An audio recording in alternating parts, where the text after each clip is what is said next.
Hello, ladies and gentlemen. I hope I'm going live about now. I hope you can see and hear me well. Yeah, this video I actually did promise to make, though I didn't know when I would be streaming. And I believe I posted that the stream is going live now, like half an hour ago. So maybe I do have something to apologize, but I won't. I do that basically at the beginning of every stream because of my completely wacky and irregular streaming schedule. So I know by now you guys know how to deal with it. Those who want to find me can find me. Those who don't will not. Ducky Boy joining the chat. Welcome to the stream, brother. Today is a pretty self-explanatory stream. There is actually no big Apple news or rumors. If anything, I recommend you go check out the story about how Apple decided between an Intel chip for the iPhone or TSMC. Obviously, we know how the story ends.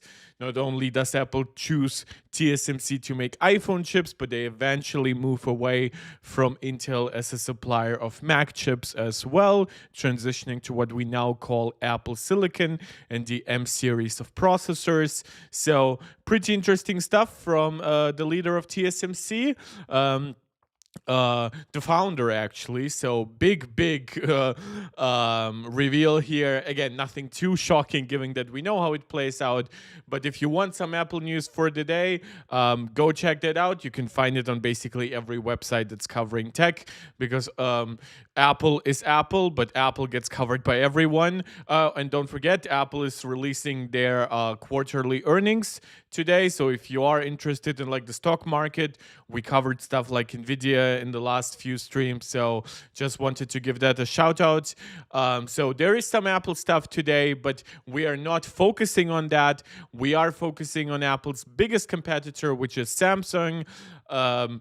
Obviously, you could kind of combine a few Chinese companies, especially considering their history as being almost one unified company back in the day, and claim that they are Apple's biggest competitor. But I think for now, most of the world would agree that Samsung is Apple's biggest competitor. And with Samsung comes their latest flagship series of smartphones, which is obviously the Galaxy S25 family, and more specifically interesting to us here on the channel, where we primarily also focus on like Apple's Pro devices or Ultra. Sometimes the branding is not always 100% consistent. So today we are getting actual reviews of the Galaxy S25 Ultra. No like preliminary coverage, no camera comparisons. Hard fact reviews by Mrwhosetheboss and MrMobile. I will probably react to a Galaxy S25 Ultra review by MKBHD if it comes out in time. I'll probably not be streaming until sometime on Sunday. So yeah, unless he releases his video until then, yeah, I really cannot promise. He is taking his sweet time, probably because he had that Project Muhan video, one of my least liked videos in recent memory. I think it has like an 80% like dislike ratio, which for my channel is actually very low. Like I think my last couple of videos have been like 93%, 94%. Yeah, so definitely some Samsung fans found it and gave it a few dislikes. But that's neither here nor there. I'll never change my opinion for likes or dislikes. I'll sometimes adjust some stuff the way I might say it for the algorithm, but that's not me lying. That's just maybe me being a little bit more family friendly or something like that, cursing a little bit less. I do tend to sometimes get emotional, have strong reactions. That's just my Southern European roots in me, so forgive me for that whenever that comes out. So now here we are. I think that's enough for the intro. As always, a shout out for you guys to do what we call the YouTube jazz around here. Subscribe to the channel if you haven't done so. Like the video, share it out with anybody who you think might enjoy it as well. Comment. You guys see, I love always interacting with a lively live chat, hearing your opinions, interacting with new people, debating you if you sometimes have stuff to say that I disagree with, and just finding out like what stuff you're using, maybe answering questions if you need help, be it tech or life advice. We do all that around here. You can support this channel directly with super chats and super stickers whenever you catch me live. You can become a channel member right here on YouTube. Shout out to Angelica, Max Maximus, and Steve, who are all MarkTech Pro Max supporters right here on YouTube. Or you can become a supporter over on Patreon. There are a few different tiers there, including a free one, so you can just better communicate with me if you choose to.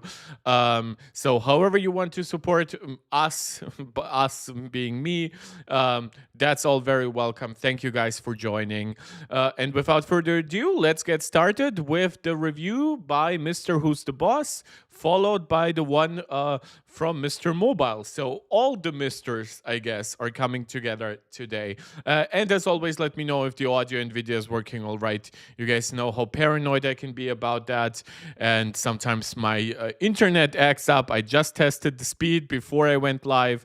Hopefully it's going to be fine. Let's get started.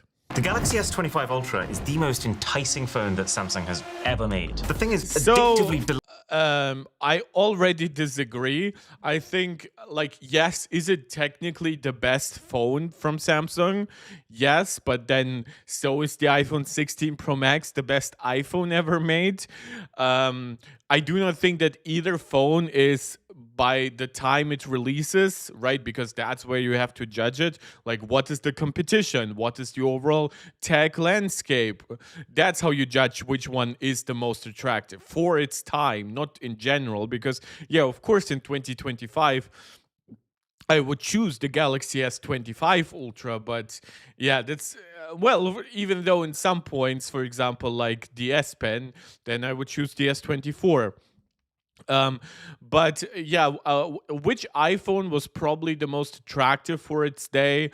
I would actually say it's hard for the iPhone, because the iPhone is just so first in terms of like truly modern smartphones. So I guess you could say the very first iPhone, the iPhone 4, that huge redesign.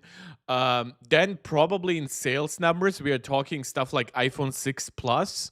Though I personally would, even though I had that phone and liked it, I would disagree with it being desirable to like nerds. And then the iPhone 10, definitely for that redesign. And then I would probably say the 13 Pro Max, because the 13 Pro Max kept the design of the iPhone 12, which was desirable back then, right? But it further improved a little bit on the notch.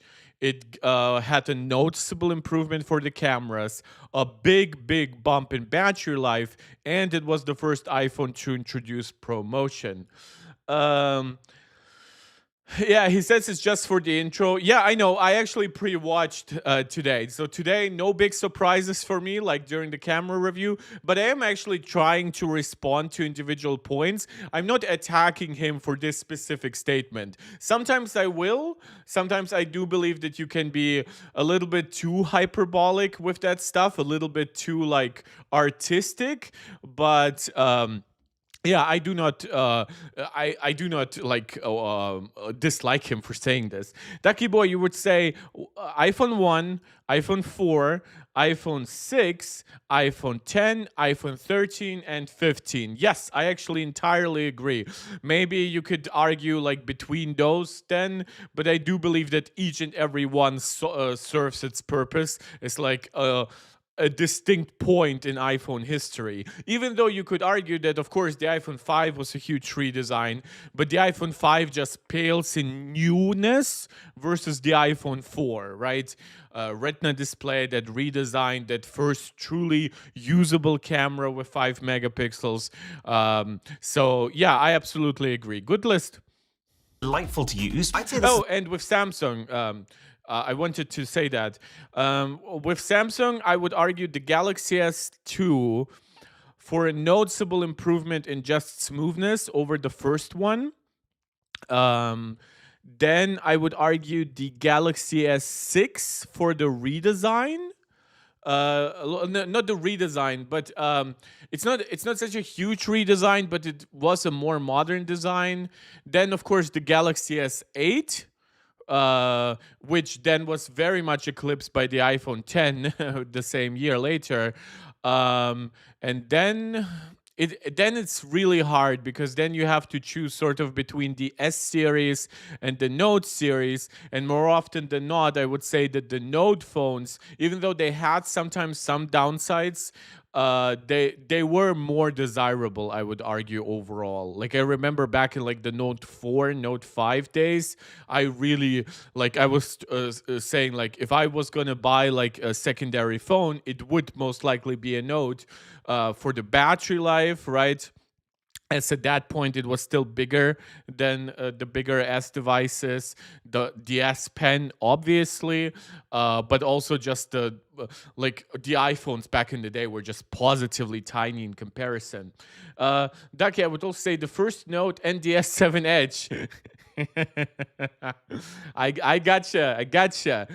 If we were talking about the one that made the biggest impact, in a way, definitely it has. Yeah. That was something, guys. Do you remember taking a plane around the S7 Edge stuff? Wait, no. Which one was the exploding one? Was it just the Note? Or was it also the S7 Edge? Oh my god, I thought you were being sarcastic about being the explosive Samsung. Oh, it was the Galaxy Note 7, not the Edge 7. Yeah, I guess what you mean. Then you were just talking about the Edge design, which, yeah, was at that point the big thing. And I mean, it continued for years and years later. But I just had the more negative association there. And I guess that was also the point. I truly wonder if the Note 7 was just an inflection point for Samsung, where they said, you know what, if at some point we believe we can unite the S series and the Note series into one, we are going to get rid of the Note naming simply because it has this negative association. I don't think this negative association survived beyond like the Galaxy Note 9. I think people understood it was just this very specific product. But I wonder if that started like the ball rolling at Samsung to say, like, you know what, we might just focus on the S series. Yeah. Yeah, Note 7 definitely influential. So after this history lesson, let's continue with today's phones. It's the closest a phone has ever come to being an iPhone killer, but at the same time, should you actually go out and buy? So we are actually, I think that Mrwhosetheboss does pretty good videos. I think the overall production quality from MKBHD is even higher. Like, they're very elaborate, like special effects there and crazy camera movements. Like, he has that articulate arm, mechanical arm, right? But I do believe that Mr. Who's the Boss does sometimes better stuff with like cutting things together. And to me, when he talks about an iPhone killer, I think it's very smart to show a feature that the iPhone just outright doesn't have. Usually we can argue like, oh, can you replicate maybe some of the AI features, right, with a secondary app, or maybe Apple Intelligence is good enough, or do you even need that feature, right? I mean, for years and decades we have lived without AI. But I think bringing up like true split screen multitasking, which I personally don't need on a smartphone, but obviously it's nice to have sometimes. So I do believe that actually I want to give this as a compliment for like the editing and just for the contextualization. Maybe you yourself didn't notice, but to use the red letter media line, but your brain did, right? And I think that's actually a very good way to do that. Nothing can beat the robot, yeah. Mrwhosetheboss is better at editing and especially B-roll. I do sometimes find that Mrwhosetheboss rambles a little bit on points that I don't care about. MKBHD definitely like makes his videos a bit more concise for the masses, but then we have that taken to the extreme by like Dave 2D, who does like videos that are sometimes like 5-6 minutes short. And I sometimes say, like, even if you bring up all the important points, I would still love to actually hear from you how you perceive those points, right? For example, battery life in a in an artificial test might be good, but I would love to have like 30, 40 seconds from you talking about how battery life was for you personally. This is why I often dislike LTT reviews, because they focus on their highly automated tests, and the person who often presents the video isn't even the one who reviewed it, which is fine. That's what happens with big outlets. But I feel like there is a notable disconnect from the person just potentially reading out data and the actual product. So yeah, just saying. There are definitely quirks to each and every creator. I mean, I am a tech live streamer, which like nobody does because it obviously doesn't pay the rent. So who am I to talk about anything? Buy one right now? In most cases, I would say no. Let me explain why. So, on one hand, it's actually kind of hard to describe That's just fun. how That's much I good editing. love using this thing. I mean, just from a technical materials perspective, the glass being used on the front and back, the now stronger titanium on the body, this is one tough phone. I've been specifically using it without a... The reason why LTT focuses too much on stats is because they don't have anything else, right? In the past, or whenever they do like their 2 weeks later, 1 month later, not even later, but it's basically like a challenge video usually for Linus. Like he will use an iPhone or he will use like a Linux laptop, right? I feel like those. And back in the day when he actually bought like Razer laptops for his entire team, and they actually were able to say, you know what, after 6-9 months, like half our laptops fucking broke, right? What are we gonna do with that? And people were telling them, yeah, you know what, that wouldn't have happened with freaking MacBook.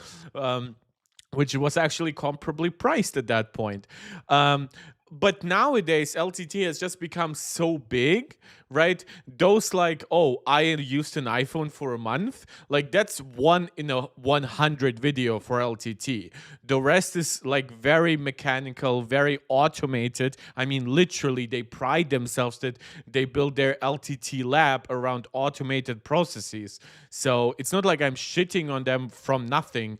I legit believe, and we covered that even in yesterday's RTX 5080 review from them, where they also like just let mistakes slip in that like a hardware unboxed or in Gamers Nexus would not. And this is why back in the day, I did cover all that drama between Steve from Gamers Nexus and Linus, which seemingly has like resurfaced a little bit, but for other reasons. But like the quality control at LTT was legit trash. It might be better nowadays, but they are going back to an almost daily upload schedule, and they are struggling again more and more with quality delivery. Case to test it. Let me briefly look at my speed. I'm just gonna do nice 1.1. So far, at least, it's been in a camera bag, it's been in backpacks, pockets, it's been embedded into our table during a failed intro. I even painfully sat here rubbing my wedding ring against it, and there is a little more dust collection than I would like. But yeah, so these rings, I looked a little bit more into that because I've seen some of you dunk on them. Yeah, seemingly they are actually cheap and basically glued onto the camera ring that was prior, and they are very, very much subject to getting dust underneath them, I guess you could say. So this design decision, even though yes, it makes the cameras more prominent, I guess, like yeah, that was horrible. They should have just kept the old camera design. Zero in the way of damage. Only thing that has unfortunately marked it is a pretty nasty 1.5 meter drop straight onto concrete. But when I saw that happen, I was bracing myself. Why were you filming? I think that was on purpose. For a lot worse than this. The battery life is even better than last year. It's just under 9 hours of total screen on time per charge when the screen is set to the default 1080p, which means... Oh, okay, so I never understood it because like I've seen like tests where they change the resolution, and I've never really seen like 1440p deliver dramatically worse battery life on actual 1440p screens, because it's not like you're not using those pixels. Yes, your internal rendering resolution, if you want to put it in more like gamer terms, is slower. But and you can probably just use the rest of the pixels for like anti-aliasing, so it's not even gonna be that less sharper. But I just never understood the need for such a feature. Maybe way back in the day, like I remember the Galaxy S6 had like a 5.5-inch screen or something like that, or like a 5-inch screen that was like 1440p. It had like 600 plus pixels per inch. Maybe back in the end, obviously, it had less RAM, less internal resources. So maybe back in the day that would have been necessary, but I just don't think it's something we need to really concern ourselves that much with anymore. I'm reaching the end of my days with 30 to 40% left in the tank consistently. But also, is this not just like gorgeous? No. Like it's a pretty phone, but I genuinely don't share that uh I don't know, like that love for this specific design. Like it's a decent looking phone, as they all are, and they all look basically identical from the front. It's like the precise looking. So by the way, that extremely squared off body, it's something I never liked too much in the iPhone 12 and 13, but even then, I still would say it looked better than this. This just looks way too boxy. I'm glad they curved the edges here, or the corners. I always forget which one word is the correct one. But like, I honestly have to say, this just feels like there were two reasons to make it that boxy. First is that the iPhone was that boxy. Now it's not. It's a little bit more softer at the very edge, at least. And the other point is that if you actually want to make it thinner, you need to maximize internal space. And a boxy body is better for maximizing that than a very curved body like the Galaxy S24 Ultra. Design of the phone paired with this almost borderless display that's so vibrant. I mean, by the way, like whenever people bring up this shit, it has thicker bezels, by the way, than the iPhone 16 Pro Max and even like certain Chinese competitors. And I wouldn't bring that up for a regular person, but don't forget, Mrwhosetheboss is not a regular person. He does have access to the latest Xiaomi, to the latest Vivo, to the latest Oppo devices. And even though, yes, I have talked about my problems with those brands, I think they aren't worth entirely excluding from the discussion. Then, like, I mean, what else? Like, that screen is nice, but it's the last flagship with an 8-bit screen. And if you actually bring up like a full gray page, you will actually find that there's a lot more, I don't know, color banding, I think it's called, right? Where instead of like seeing like continuous, like how the color almost like in a painted almost like in a painting, right, where all the colors flow into each other, you see like blocks where it's like, oh, this is that scale of gray, oh, this is that scale of gray, right? And that's because Samsung refuses to use like their own latest panel technologies, and I think the display driver is also a bit old at this point. Now it does have the advantage of this least reflective outer screen right now, which is probably especially cool if you're working under very glaring lights, outdoors. But I don't think it makes this device gorgeous by itself. So crisp and almost immune to reflections, to the point where you don't even need to turn the brightness high to see it clearly. All topped off with easily Samsung's most beautiful software ever. Yeah, Ducky Boy. Xiaomi had 10-bit for a while. Apple has like their best-in-class display controllers. So when you look, for example, at HDR content, like go back to the iPhone 12 days, right? And you will be shocked how good Apple's HDR handling is on a screen where they don't even advertise that it's like good at HDR, right? Or look at Apple's LTPS screens, right? LTPO being the more expensive premium technology that enables variable refresh rate. But look at the LTPS panels that Apple utilizes in like the regular iPhone 16, 15, right? And look at their HDR handling. Look at how little they do color banding and shit like that.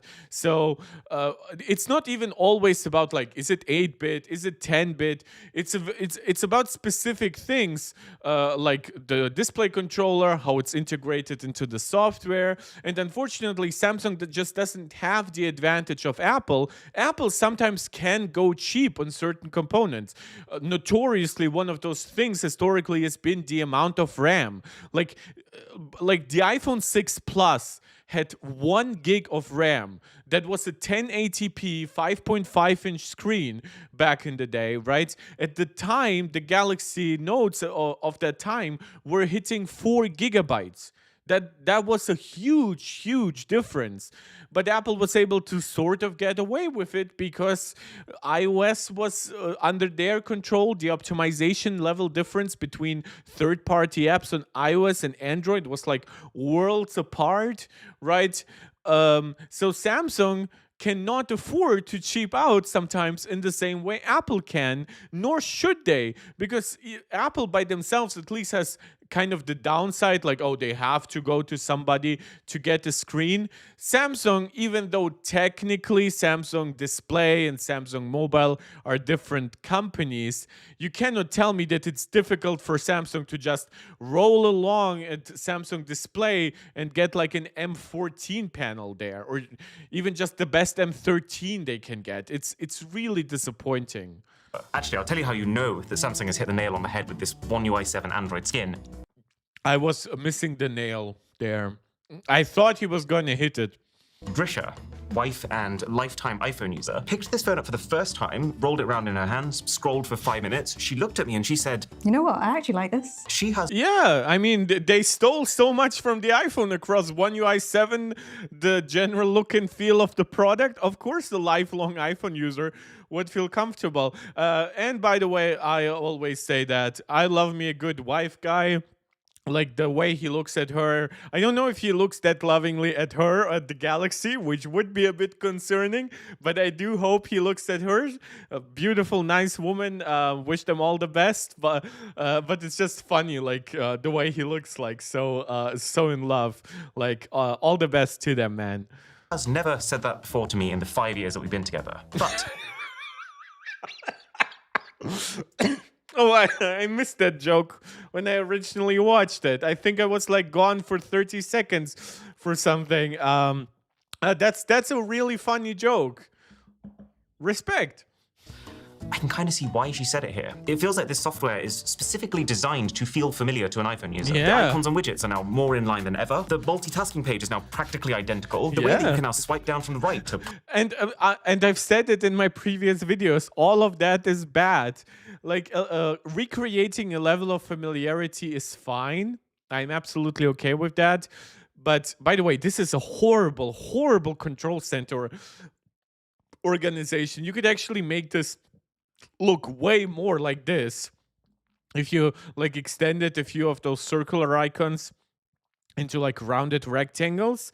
You could make the bottom look very familiar here, but at least One UI 7 doesn't copy it one-to-one. Like we've covered ColorOS 15 on Oppo devices, and now it's basically one-to-one a copy of the iOS 18 control center. Pull up your control center and then swipe down from the left to open a separate notification tray. Yep. I think they were even like, I don't know if it ended up as an option in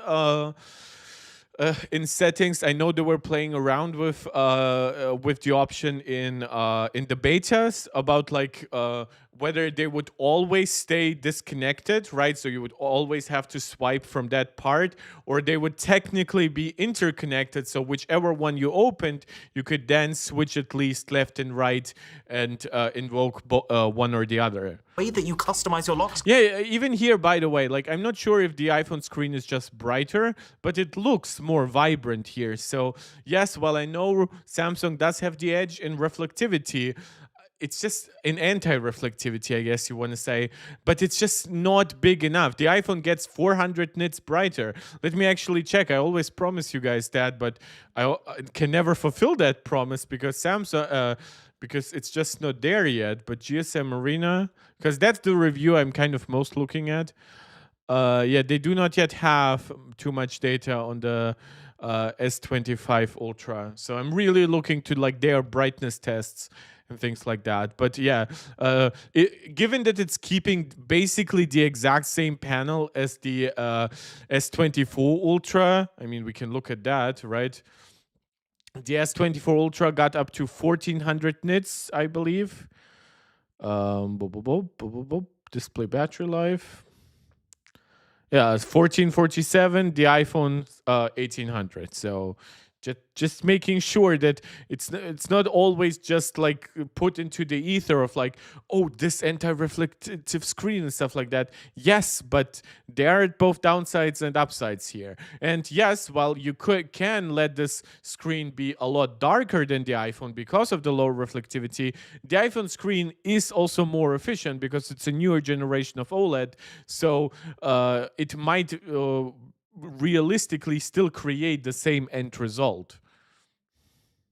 Screen is like, okay, copy my homework and don't even worry about changing it. Would it be even better if Samsung had been more original?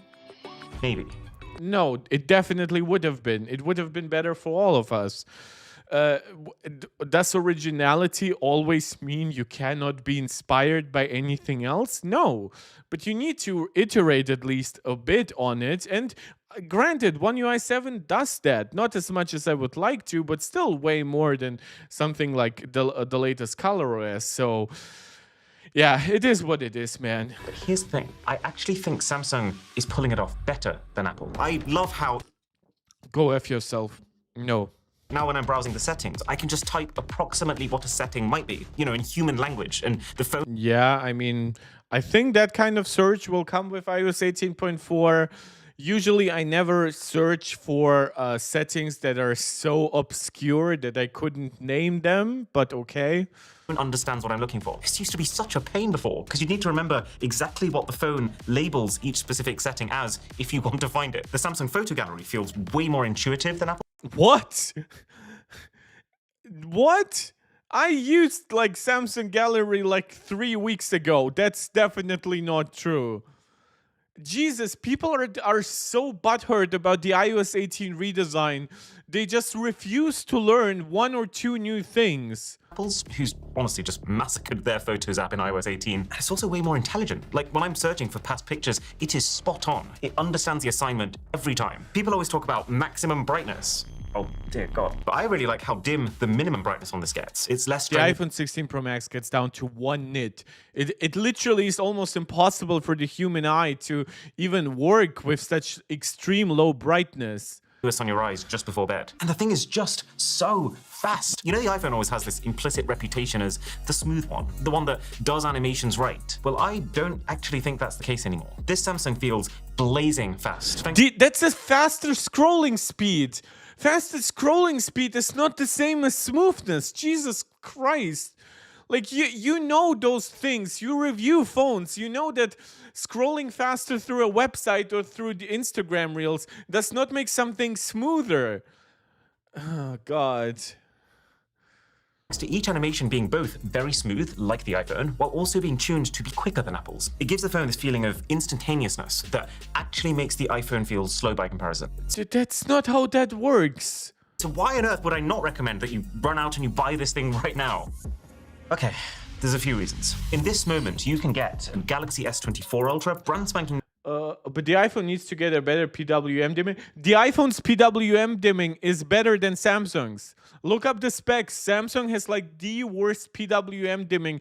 Now, I personally do not freaking care. I have never been bothered by PWM. For those of you who don't know, the way OLED goes darker is not actually by going that much darker. It changes like its frequency. It's called pulse width modulation, and with that, obviously the more it refreshes, right, the less perceptible it is to your eye. I think the iPhone is like at 480 or something like that. And I think the Galaxy is about that level on the Ultra. But some Android brands have started jumping up to like 2000 or something like that. So they're very, very fast in that regard. I think some have 4096 or some shit like that. The problem is when we're talking about certain specs, my issue is, do you actually feel it? Because I have worked with OLED that had 120 PWM or at least 240. I think all iPhones have been at least 240 since the iPhone 10, which introduced OLED, but that was a more pre. And I have never had a single issue with PWM. And if I never had it at 240, I'm definitely not having it at 480. And therefore, it could be 1 billion on the One Plus, and I would literally never care because my eyes don't perceive it. I feel very sorry for people. I don't know why I say that Canadian style, sorry, but I just don't feel it. I have never known anybody who feels it. I've heard people talk about it on like tech forums, but nobody in my family, even people with poor eyesight, have issues with PWM. My nieces, even who are now using smartphones, who have like developing eyes, don't have issues with PWM. Ducky Boy, no. The problem is if you're saying your brain sees it, that means nothing, because at that point I could argue, well, what about my TV, which I'll watch in the evening then more than my phone or something like that. I'm fine. I don't have headaches based on my tech usage. I have headaches because I get tired at work. So I understand what you mean, but to me, 480 is more than enough. New for $800, whereas this is a $1,300 phone. It's like 60% more expensive. Okay, that's fine. That happens every year. And usually I am very But that's not to say that better shouldn't be done, right? I'm just saying that sometimes people overvalue individual specs. I've seen people shit on the new Galaxy because it's 8-bit.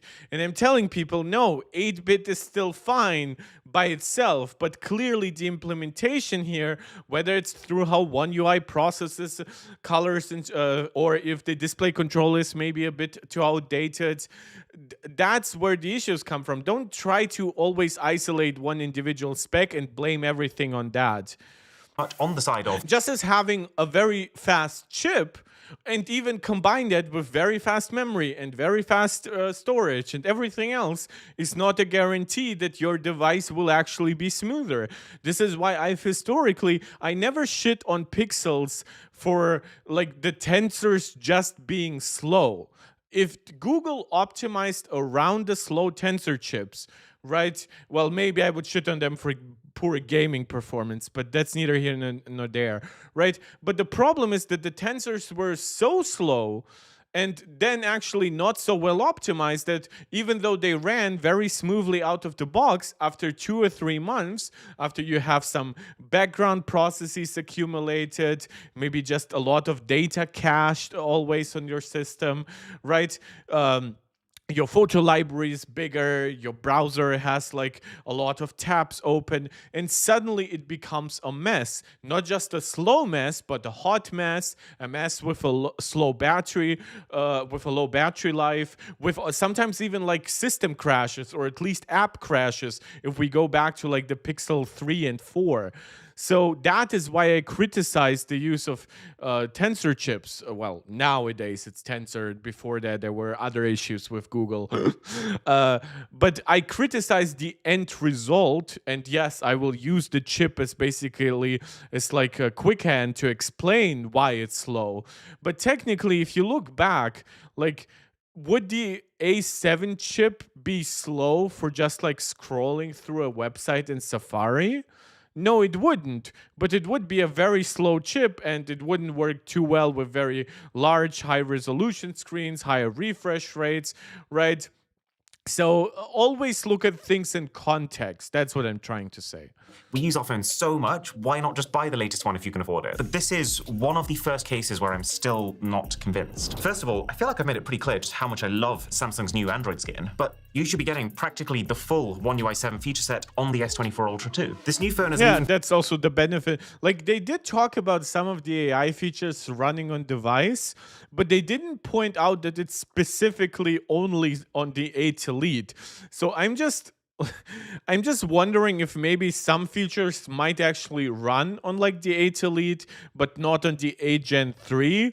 But those features will still function because at that point they will just route that specific task to the cloud, which isn't a bad workaround. But I would just love a specific list of which features, which kind of queries can run on your device on the 8 Elite versus the 8 Gen 3. I think that would be almost like from an academical perspective pretty interesting. Faster chip than last year, like significantly faster. Just to give you an idea, we ran a 30-minute stress test on this S25 Ultra, the S24 Ultra before it, and the iPhone 16 Pro Max. And while the S25 Ultra does have the lowest stability, meaning that over the course of that 30 minutes, it lost. By the way, I will never take people seriously as like actually like interested reviewers if they keep testing Wildlife Extreme. It's not to say that Wildlife Extreme is terrible. I mean, it works, but the same app includes Steel Nomad Lite, which the developer themselves say is far more representative of modern games and shit like that. The iPhone has worse stability inside Steel Nomad Lite because it's more demanding, worse than 75% at least. I think the S24 Ultra gets to like 50% in there, and then the S25 Ultra, judging from that, would probably be in the 45% stability range. But like Wildlife Extreme is a test that scales at this point basically entirely with memory speed. And yeah, this is why like you can get like results from 8533 memory that are proportionally higher to 7500 mega transfers memory, even though that will never be that true in a real game. And then you have like 10700 memory, which I think that's what the S25 Ultra uses. I'm still not sure. But yeah, and that's why you have like a big leap of the S25 Ultra versus the iPhone. The most performance compared to where it started. Because of how high its starting point was, even its lowest performance is still about 25% faster than the lowest of the other two phones. But the thing is, I can't find a way to actually use that power in my day-to-day life. Like Neither can I. I didn't stop talking entirely about gaming on phones. I still think that having like native ports of games like Resident Evil and Assassin's Creed and Death Stranding is very interesting, and especially if I can buy this game once and I can own it on my phone, on my tablet, on my laptop, right? Then I think it's actually worth talking about. But when it comes to regular mobile gaming, for the most part, my most played game is backgammon on my phone. So yeah, I really cannot complain too much about performance. The phone does just feel faster than last year, but that's just the software. That's not because of the chip. And in terms of games, I wish the landscape was different. I wish the top 50 games on the Play Store were all just super graphically intense, massive 3D worlds, but they're not. To appeal to the widest pool of people, most mobile games are developed to run on $100 phones. So finding ones that actually benefit from this power is becoming quite a niche endeavor. You'll have to be specifically looking for them. And then also... And you will also have to accept that running them at the highest possible resolution and settings and frame rate will not be good for an Android device with a 5000 milliampere hour battery that doesn't have the latest screen. So even if this chip is that fast, which it's not 20% faster in most tests than the iPhone, even if it had the cooling, which we saw it doesn't, it does have a nice vapor chamber overall, which would probably do wonders on iPhone, but it's clearly not quite enough for the very power hungry 8 Elite at that point. Now you still have to consider, unless you're playing at home, at which point would you really be playing on your phone rather than your tablet or your laptop? And if you are outside, do you really want to waste battery on that so much? You can have the most powerful chip in the world, but especially on Android, which is more often than not a victim of lazy developer syndrome, some apps are just gonna lag anyway. So like, I've been playing a lot of Pokemon TCG Pocket recently. It plays completely fine on the latest iPhone, 60 frames per second. Hell, it plays fine on an iPhone 12. Yeah, it probably plays fine on an iPhone 11 Pro too. But on the 2025 flagship Samsung, it lags. I've noticed this with the Amazon app. It's sloppily programmed. I've seen that too, actually, on like Amazon and eBay both on Android are like super, like you switch between like the individual tabs, and it's like it's almost like it has to reload itself half way. That's just bad. Noticed it with Zoom calls. Like, I that I cannot say. I do not have experience. I just do know in general that the broad camera API, right? Both, by the way, both iOS and Android can give you more special input into like camera, depending on, well, how you program your app. And both of them, I believe, will actually be worse if you just use the most general version of the camera API. But with Android, the general camera API, I believe, has no good understanding of what hardware it's actually working with. So it loses like 80% of the optimizations that your device has on like a firmware level for its camera. The iPhone, even if it might not know specifically, oh, I'm on the iPhone 16 rather than the 15 Pro, it will not completely butcher your iPhone. And yes, if we're looking then at specialized camera apps, then it gets better too. the Android app is just laggier, and it seems to run the camera in much worse quality. The list goes on. My point being, having this much power is absolutely incredible, but I don't think the average person is going to notice compared to the S24 Ultra. Nor are they gonna actually fully utilize it, even if they could feel it. Because most of the bottlenecks come down to software, not hardware. And then there is the AI part of the equation. The majority of the appeal of this S25 Ultra, more so than maybe any phone ever released, is tied. That is also a hyperbole that I don't like, because the Pixel definitely really has AI written all over it. Also, I don't think he has done enough research. And the reason for that will actually come down to a detail in MrMobile's video. So remind me later when we get to that. Because I do think that he bought into the marketing that a lot of this is like, at least for now, Samsung exclusive, but you can replicate a lot of this functionality already on just Android devices with like new Gemini. To AI. We've been told this AI is only free till the end. The entire point of calling it Galaxy AI is the integration with Samsung's apps. But Google already has good control of their own apps through Gemini, like for Google apps, of course.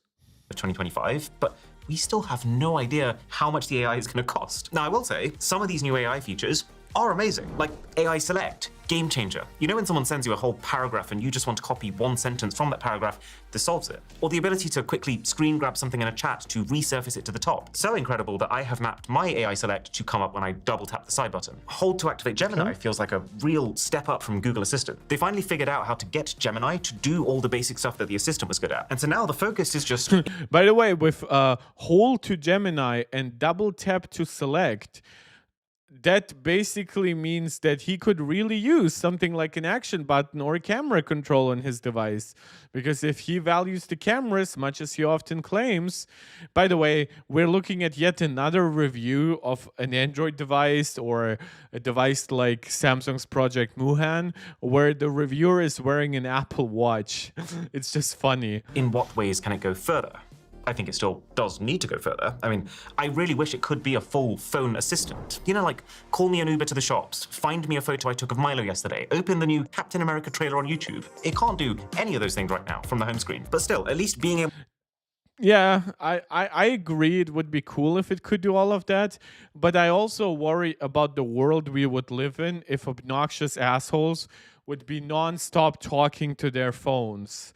to now communicate with complex commands like, what's a great restaurant in London for a group in which one person has a peanut allergy, one person's a vegan, and one person has celiac disease? Yeah, that's usually what I'm working with. I found Vantra, I know a the restaurant feeling. that caters to your group's dietary needs. And they are also mindful of peanut allergies. And you can see why that is useful. The ability to go one step further and pull up Gemini Live with the context of what is on your screen, that feels even more next level. Talk live about video. Oh, never gonna give you up. So tell me, why did this video become such a trend? This is the part that I mentioned before, where I believe that I don't need to know that he has an experience with AI where AI cannot talk like a human.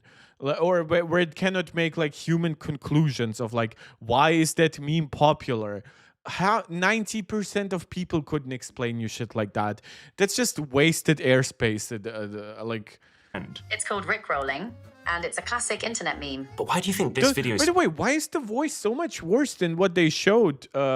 Like at this point, like 8 or 9 months ago, right? They had like the demo. The voices there were so much better, so much more articulate. specifically became the meme? You know how sometimes the best memes are just so random? I think that's a big part of it. It's catchy, it's kind of goofy, and that element of surprise makes people laugh. That's actually the best answer I've had so far from anyone. Now, Okay, I mean, memes be random.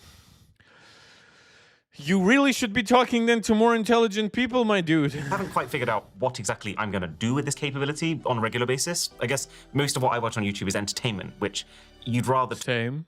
talk about with another person instead of an AI. But let's say you were watching for information, you could see how it would be a really good way to get a quick summary of the video or to ask a clarifying question that the video maybe doesn't properly itself answer. The AI wallpaper generation is now probably the best I've used on any phone. It's fast, it gives you some very high... I still don't know why I need any of this. Like video summaries, yes, probably not bad, but I also always try to encourage people to, if you actually have the time and if you're looking into something, please try to actually watch it or listen to it. Like, yes, if you don't have time, of course, read a summary. But I feel like people underestimate how much information gets lost in such a summary. quality options, they almost always look sharp on the phone's display. And I love the way that the phone will instantly swap out the rest of the user interface's color palette to match. True. That said, if you actually want I like that color thingy. Like, but the AI shit there, nah, that's not for me. to bang a wallpaper, you're probably still better off hopping onto X and just searching for it. I feel like the AI generations, they're like, You're probably better off going on Twitter and looking for an artist who does stuff. Yeah. I mean, you're definitely better than going to like MKBHD's wallpaper app. always 80% what you're looking for, but they're way less likely to be the 100%. Also, I don't care that much about wallpapers. Oh yeah, and the object eraser for photos is like, wow. This is actually better in my experience than even the one on the Google Pixel. It really does make the people and the objects in the background of your shots feel like they are being snapped out of existence. Now, at the same time, I still struggle. Like, I understand doing that in very important pics, right? I don't know. Like, I guess wedding pictures are more in control anyway. But like when I'm just having a regular vacation pic and shit like that, who cares if somebody's in the background? As long as they aren't like looking in the freaking camera. And usually I take enough photos so that all the people walking by will have walked by. It is probably cool.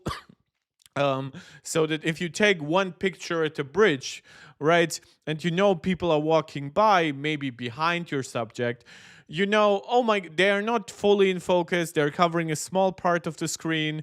My camera probably has data on that bridge, right, overall. So maybe I can just take a not so perfect picture and erase them afterwards, right?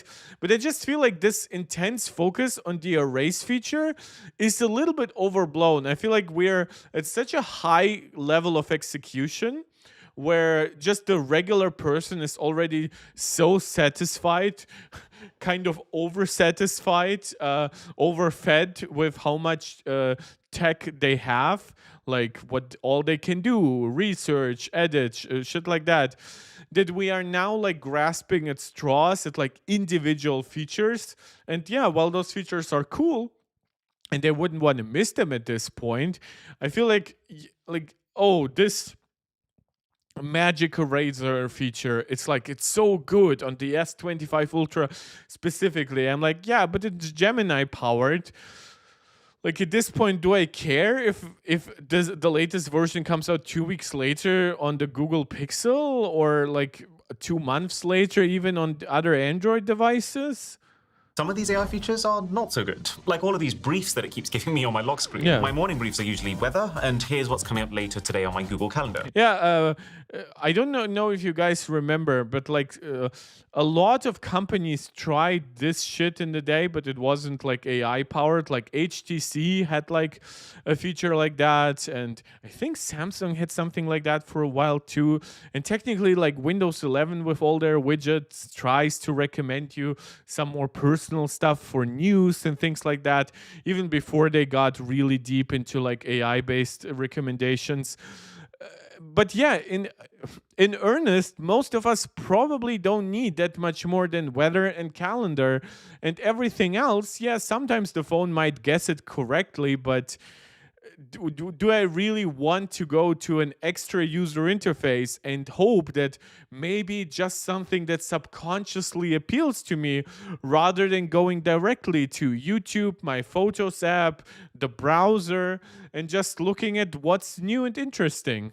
Which, sure, okay, I get how that might be useful, but if I want my weather, it is also on my home screen. And then my evening check-ins are like even more weather, which like, I have a roof, why do I care when I'm about to go to bed? And then a reminder of today's Google events. But again, it's not like anyone's scheduling calls after 8 p.m. This stuff has already happened. And then tomorrow's Google events. Cross-app action, the ability for two apps to communicate with each other, also needs a couple of years in the oven, I think. But even then, I just don't think there's enough to it yet. It's kind of as predicted. The level of intelligence required to understand your request, that exists. But the level of intelligence required to understand the full context that surrounds your request is missing. And without that, it is practically useless. Give Google more data, then they can do it. For example, you can say to this phone, when does the Pokemon pop-up come to London? Add it to my calendar. And snap your fingers, it's done. Title, location, timing, everything. But the Pokemon pop-up is open for 4 full days. Wait, it's done. What does Title, it say? 10 a.m. from January 30th to... Wait, it made it a full day event, but made it start at... What? That's a very weird way of dealing with that. Like, I understand like giving it maybe like a 10 to 11 a.m. thing for like the very first day, just for like the opening, I guess. But like, if it is a multi-day event, and you've got an event from... Okay, yeah, it just completely messed us up. Location, timing, everything. But the Pokemon pop-up is open for 4 full days. So how did it decide that this is the day that I'm going on? And how did it decide what time I'm going to be there? These are things that, for this to be actually useful, it needs to truly understand and to be able to run them by me. Like, yeah, this is the biggest thing that I believe that this multimodal version actually kind of was supposed to bring, which is the ability to really be conversational. Like, yeah, of course, right now it can follow your basic logical chain, but the fact that it never really asks in return as much as it should, because some things shouldn't be guessed, right? Sometimes you yourself might not have had the answer, right? Maybe you yourself thought that the Pokemon pop-up was a one-day event, and so actually what it created here wasn't entirely false, right? But if you ask it that, and it would have told you, oh, it's a 4-day event, when do you want to go? And maybe even for something like that, it would be also like good to say like, here is the rest of your calendar for that time, or here is like the event itself. Maybe you need like tickets. Maybe don't just mindlessly plan the event through me, but maybe look at the website. Maybe you need to like be on a registration list or something like that. A real personal assistant would. The Samsung Now bar that sits on your lock screen feels kind of like Apple's Dynamic Island. It's cool in concept, it's executed in a slick way, but without enough functionality or supported apps to really have any impact. Also, it's not really copied with any context of what the UI of the dynamic island actually means. Like, the dynamic island and live activities are very much about what's happening now, right? In the dynamic island, you will have like your latest timer, the music currently playing, right? And with live activities, you will have like the sports score for the event going on right now, or the status of your food delivery, right? Just scrolling through everything at this point, you are literally better off just managing all of that through Control Center. Especially since you're very rarely on the lock screen for such a prolonged period of time.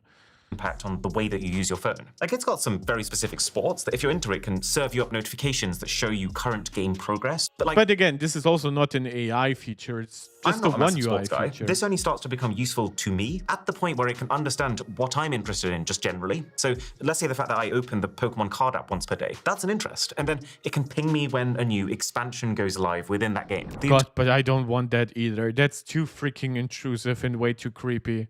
Interpreter mode feels like in moments there's a sparkle. Sometimes it all just clicks and you're actually if you're translating between like languages in like the same basic group, like English and German, then it works, and sometimes surprisingly well. And I mean, Apple's translator is pretty good too in that regard. But once you're moving between like very, very different languages, where like even the position of like the verb inside the sentence might be entirely different, that's where like context gets lost. It might do one catastrophic mistakes and then it just piles up. Yeah, it's interesting just how far ahead Google Translate was for years, and then it just kept stagnating, and then they tried to fix it all with AI, and they kind of never fully did. Having an almost real-time conversation with someone in another language. It's just that the vast majority of cases are more, you see in real time on the screen that it has completely butchered the sentence that you're trying to say, and you're out there scurrying to hit the stop button before it translates, and you accidentally tell the other person to shave their cat. Oh yeah, and then the ability to record calls with the additional perk to search through the transcript afterwards and Maybe AI the cat summarize what you likes it, heard. who knows? The seamlessness and presentation of this feature is pure Superman. It's just a shame that the execution is closer to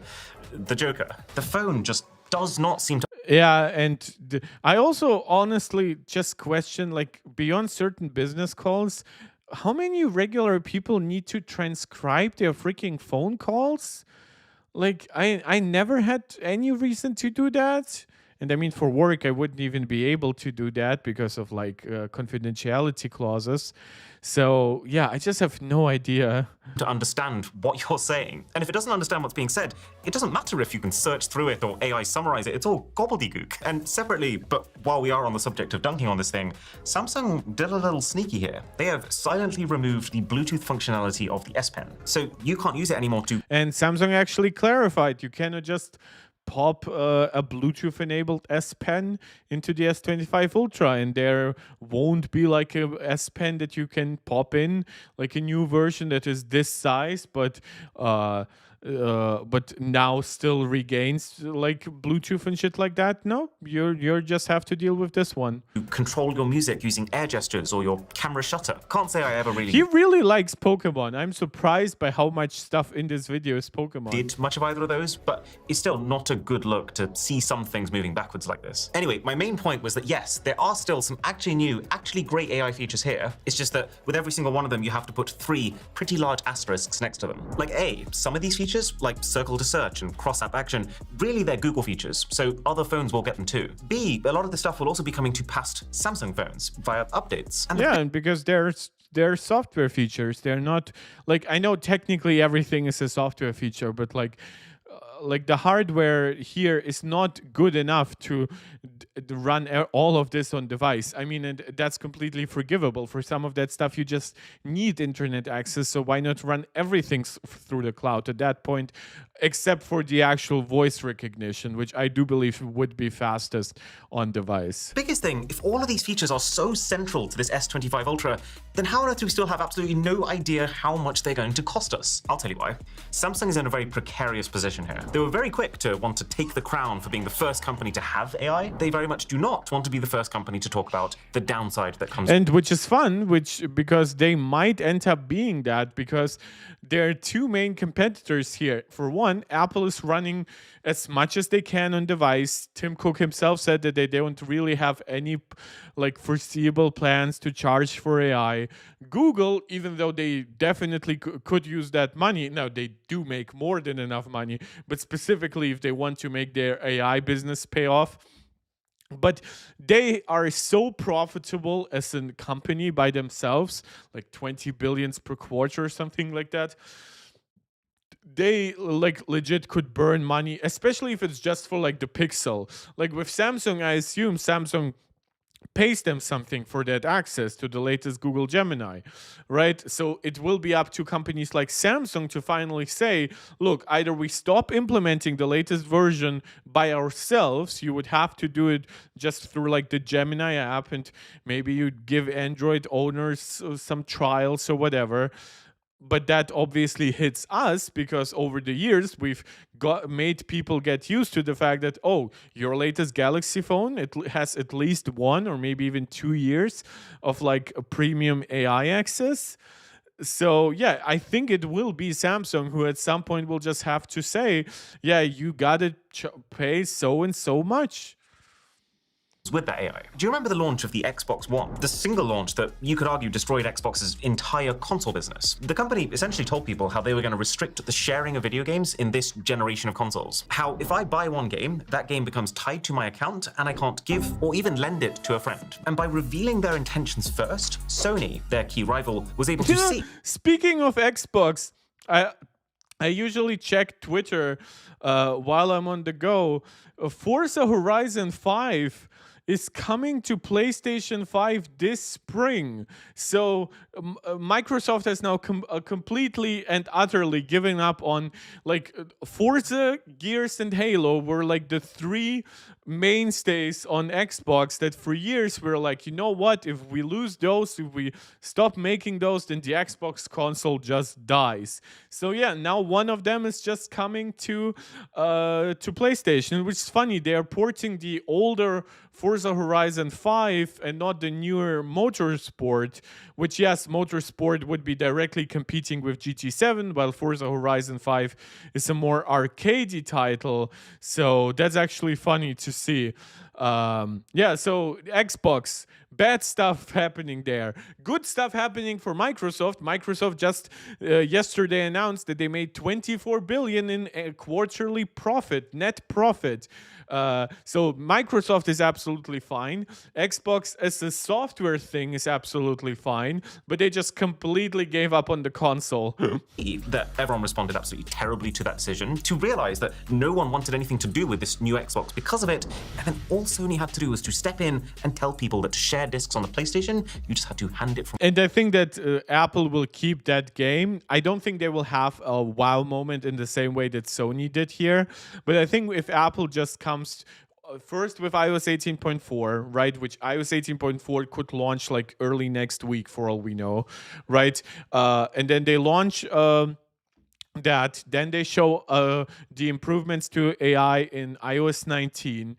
I think that in iOS 20, I've said that when we started talking about Apple Intelligence, I was very clear that I think it's a 2-year journey for Apple from first announcing it, even like delaying it when you look at it only launching with iOS 18.1.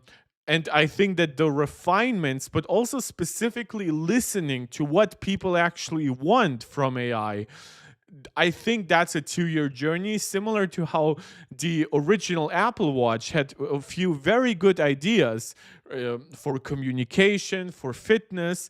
But it took Apple a while, for one, to make the hardware better, but also to adjust the software to understand, you know what, we overdid it a little bit with all the communication stuff, like that extra button, making it work for like doodles and everything. Might not be as cool as we thought, especially back in the day when the screen was very small. Ironically, it would probably work pretty okay these days with like a huge screen like on the Galaxy Watch Ultra. And yes, by the way, I do not have my always on display turned on. I don't like that. I prefer the clean black look.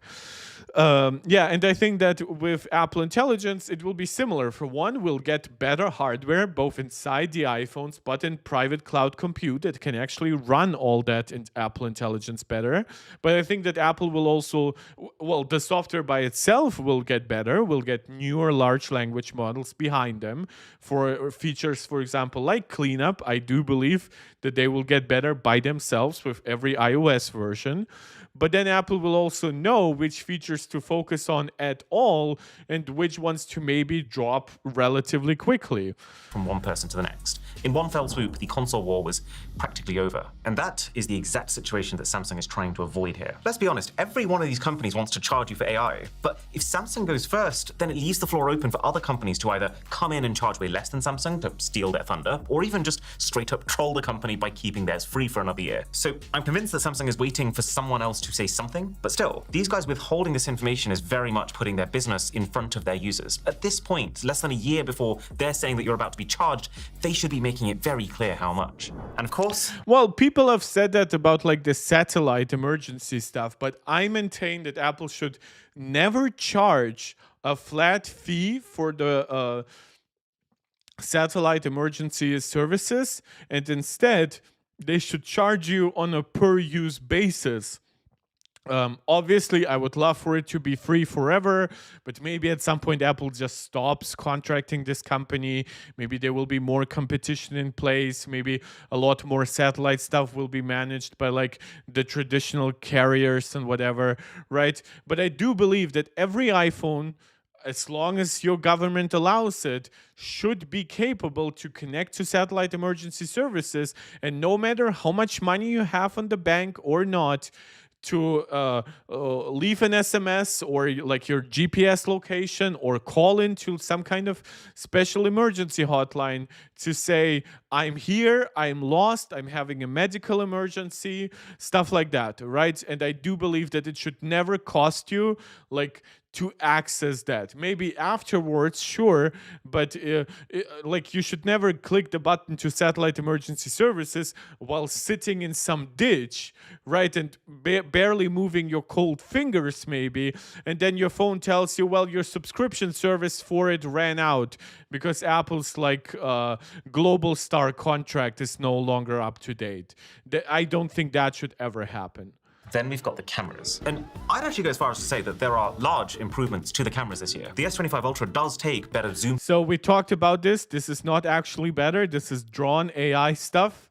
The cameras are actually better, so I don't know why he's choosing this specific example, which I would actually argue to me looks worse, because when you look at some of these lines, you basically realize, oh, it just did something.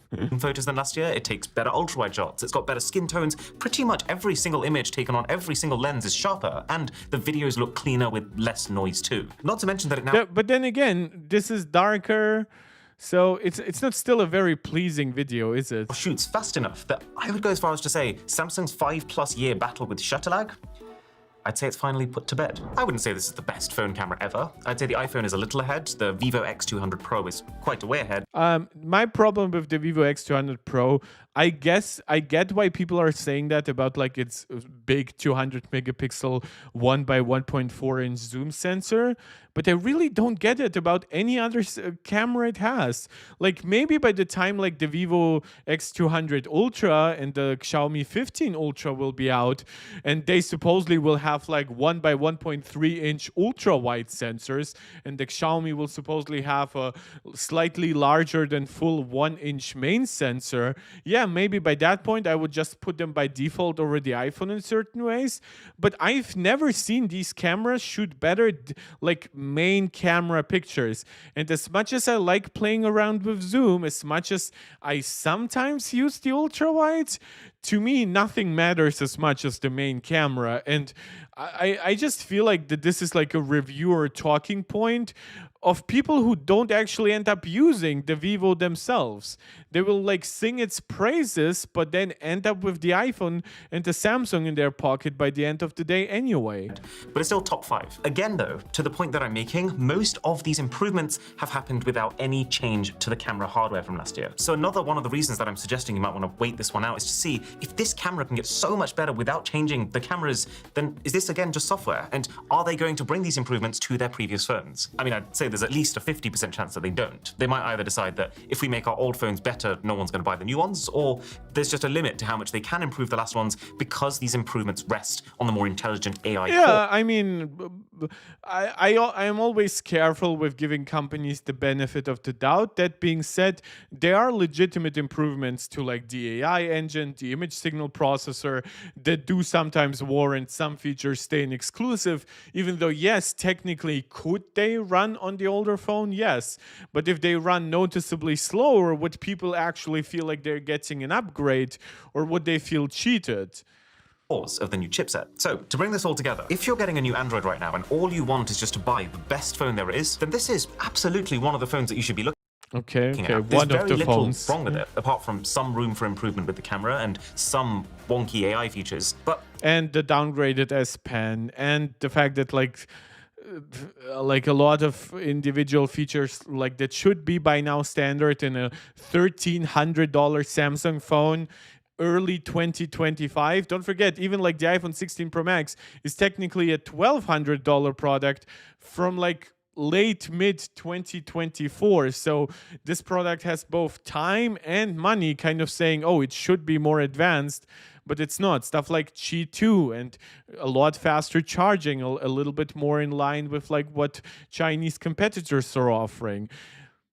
if you're looking at it from the lens of value, then it's really hard to say that this phone is better value than last year's phone. It's not, and I've recommended people already get the S24 Ultra versus the S25. Most of the best things about it are already on that phone, coming to that phone, or should be coming to that phone. And a lot of the things that aren't are going to be charged for. So how can I say, yes, you should go out and buy this before we know how much we're going to be charged for to make the most of it? Oh yeah, and we can't forget the fastest way to make friends and our sponsor, Surfshark. Okay, so that's Mr. Who's the Boss's review. I think that's very clear cut. I don't think there's any big surprises here. I think if anything, I'm a bit surprised by the amount of negativity, which I do actually believe is a positive here. Not that it's good to just by default shit on the latest Samsung, but I do believe that he gave a lot more nuance, especially to the AI features, than he did in the initial coverage. So while I do believe that he does sometimes gets like very emotional, very positive about certain new things, in the way that I will give credit to MKBHD for not doing that, I do believe that he in the end corrected himself, and both with cameras and with AI ultimately said, you know what, one is good but not the best, and one is good but in a very fishy situation with like, we don't know how much we'll have to pay for it, we don't know how much is coming to the last gen. So yeah, ultimately in my opinion a good review. I would have liked to see more inclusion of like more direct comparisons. For example, like he does praise the Vivo. I do think he might actually make more camera comparisons, but I do mean in general, right now he always talked about like the iPhone often, right? For example, we know the iPhone is brighter but has a more reflective screen. How does that work with Chinese competitors? Because, for example, looking at the Vivo, right, for example, on the iPhone, already said brighter but more reflective. So if we look at the Vivo X200 Pro, go to reviews, go to lab tests, right? You'll see it's bright too, but is it more reflective, less reflective? Does it have a similar? I know it is more reflective, but it's just something, it's details that I would like to have seen covered. Did I write Xiaomi wrong? No, Xiaomi 15 Pro. Oh, there's no review for that. I actually didn't know that. That's crazy. Yeah, but we are getting the Xiaomi 15 Ultra soon, so that will be worth covering, I think. Did they have a Xiaomi 15 video? Oh, interesting. I could swear they did. But yeah, like with just these devices that have like still some of the same advantages, I just would have loved to see, like, even over iPhone, right? Those are Android devices. If you do prefer Androids, and most likely if you're looking at Samsung, you are already probably preferring Android. So I almost think that these comparisons are kind of more noteworthy than the iPhone. Yeah, that's just me. You don't have to agree with that. With that being said, let's move on to the next review by Michael Fisher, the MrMobile, for the Galaxy S25 Ultra, saying new Samsung in an old suit. And yeah, to those who've missed it, the Mrwhosetheboss review was called "Things Just Got Messy." Sponsored by Surfshark. Wait, did they have the same Imagine you're sponsor? a company with a successful product line. Surfshark VPN. Yeah, they have the same sponsor. That's funny. And your customer data tells you that fewer than 1% of customers actually use a given feature. I'm sorry, I'll have Wouldn't to you remove that feature to make room for something make more this compelling faster. to a wider range of people? Maybe even something that would help you sell nice, more products very overall? ultra-wide monitor in the background. I think that's what Samsung was thinking when it deleted the least sticky features from the signature S Pen on its latest phone. And the trouble it ran into is twofold. First, when you're the scale of Samsung, 1% of users means 160,000 people from the last year of sales alone. And they're the kind of customers already predisposed to get vocal about phones. And second, the company didn't make a convincing case that it did anything compelling with the reclaimed space or component costs. I agree. I think that at least a larger battery, even it was like 5,200 milliampere hour battery, would have gone a long way to get some consumer trust in why this decision was made. For example, the very notable downgrade in iPhone history of removing 3D Touch from the iPhone XS to the iPhone 11 series did come with a huge improvement in battery life on the iPhone 11 Pros. So, and an extra camera, right? So you got something from that removal very, very quickly and very decisively. Samsung technically could claim like, oh, we have like a larger vapor chamber, and oh, the ultra-wide camera is technically bigger, but none of them are like in-your-face features or stats that people will just gravitate towards and excuse downgrades on a $1,300 phone. Deleting the S Pen features didn't directly result in a phone with a bigger battery, for example, or integrated Qi 2 charging. Oh, yeah? By the way, I do like that MrMobile is a bit nerdy, I think, in that regard. So I really appreciate it that he will mention specific features that are near and dear to me. Like at the end of the day, I do pop off the case from my iPhone, but I still use like that MagSafe Belkin puck that I use it also to prop it up on my laptop, so I can use it as with the continuity camera for my OBS streams, right? So the fact that it doesn't have the magnets without the case would be really silly to me. And it is silly, especially given that we've had those magnets inside iPhones since the iPhone 12 days. Or a design that's evolved much since 2022. I mean, I'll give them that. I don't care if the design evolves or not. If anything, I don't like how boxy the design suddenly is. I don't like the camera concentric lines too much. But the fact that it has at least like the rounded corners. I don't need that much from design. I don't buy my phone for the design. And the new capabilities Samsung does offer up are rooted in the same Galaxy AI, whose benefits, to me, still seem rather dubious. Yeah, also a pretty negative take overall on broader AI and Galaxy AI. So again, we'll have to see how like somebody like MKBHD reacts to it, but I do believe that the overall reviewer consensus is that after some impressive demos, it just isn't panning out the same in the real world as promised. That's the best they can do? No, sir, but that's what they did. Now, there is beauty to be found, both in the Galaxy S25 Ultra and in the scenes I was able to capture through its 5 cameras over 3 days in Northern California. Disclosure, Samsung paid for my travel and lodging, though it clearly had That's fine. I trust MrMobile to be neutral. Editorial input or copy approval. But I still came away with the sense that this is a familiar phone. And you could see that camera transition was pretty big. Like, I'm not saying that the iPhone would have managed that entirely smoothly. No phone would, because there's still like that notable difference in how these cameras perform.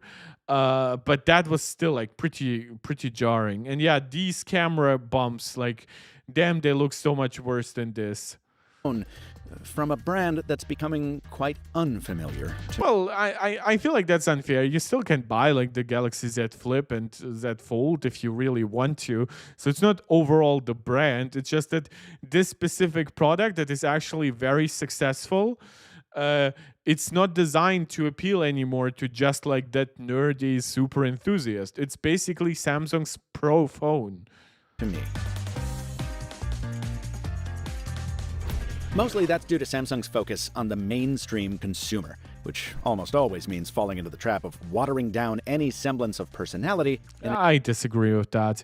Yeah, if you mean like personality, like something wacky, if you want like the LG G5, like like battery removal mechanism and shit like that in it, or you want like from when smartphones try to have like a physical like rotating camera, so your main camera could also be your selfie camera. While none of that is bad by default, yet just don't expect this. The reason why this design ended up being like the correct one or the established one is probably a boring answer, and that it is for most purposes the correct design. I do think that individual things could change. For example, I do believe that we could end up with fewer cameras if those cameras were to get real optical zoom. So let's say you have like a main / ultra wide camera, right? That goes from what would be 12 millimeter or 13 millimeter to 24 or 30. So it would be like between 0.5x zoom to like 1.5x. And then instead of having like two zoom cameras, it could have one that goes from maybe like 3x to 6x, like something that the Sony phones do. So while that would change like how the back of your phone looks and technically look even at first a bit cheaper, like, oh, why do I have fewer cameras on the back suddenly? It would ultimately be better. But would we really turn away from like that traditional form factor? I don't think so. In an effort to appeal. Like, even if we are talking about like folding devices, don't forget introducing like the hinges and stuff like that, potentially doubling on the available battery capacity and whatever by basically maybe like, let's say you put the hinge right there and make a Galaxy S25 Ultra ×2.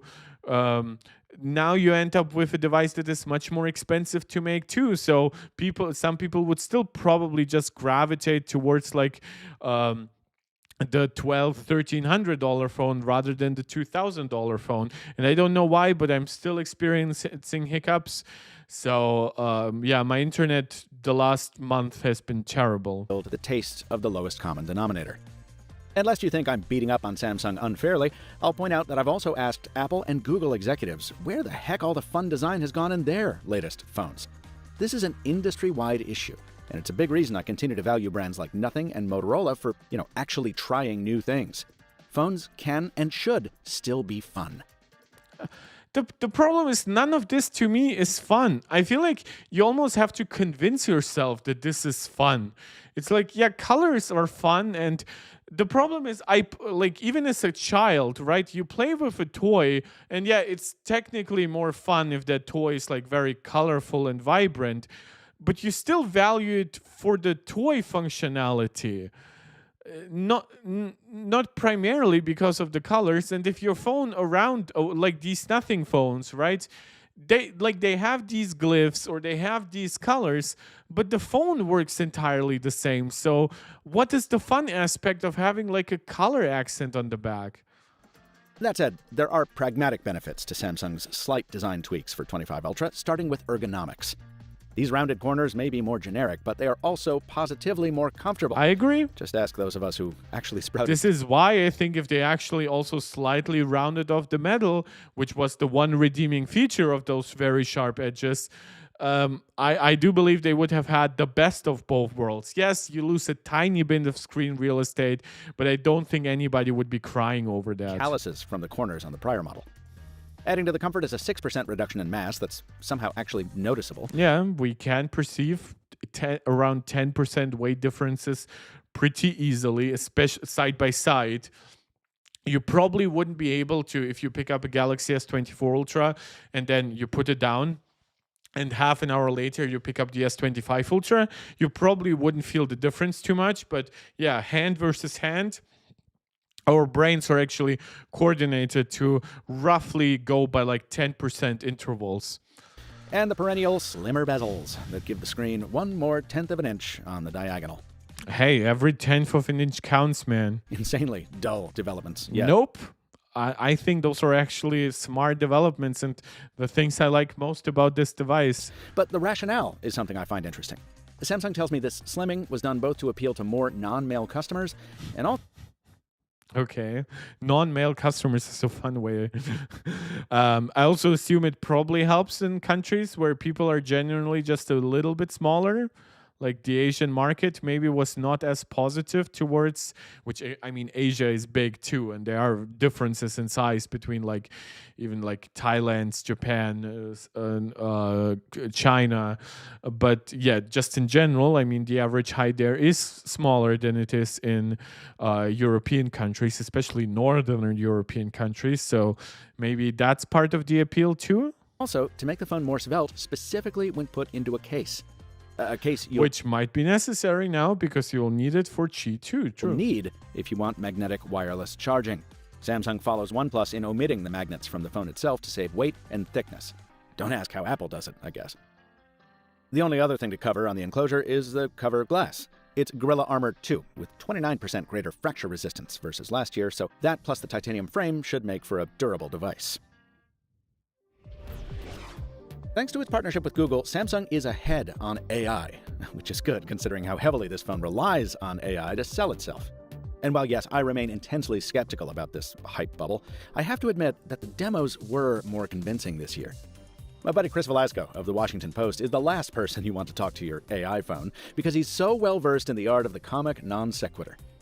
Nevertheless, when he pointed the Ultra at a cafe menu written in French and asked for suggestions suited to his palate, No, but I really hate soup. It makes me very angry. Are there non-soup dishes I can have here? Are there- And again, this is also, in my opinion, a time waster, which, yes, it's fun to like bother AI a little bit, but at the same time, you are wasting like precious resources at this point by wasting its time.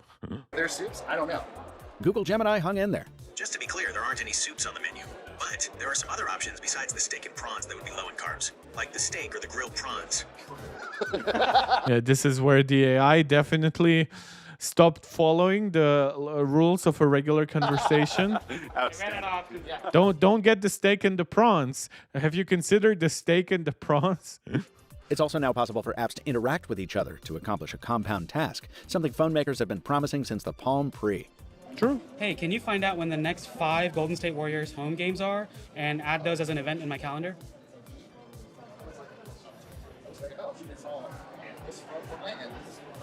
Okay. You want to create these 5 events? Do you want to go ahead Well, and that's a create them very right now? British Yes. Gemini. And can you also set an alarm for 2 hours before each of these events?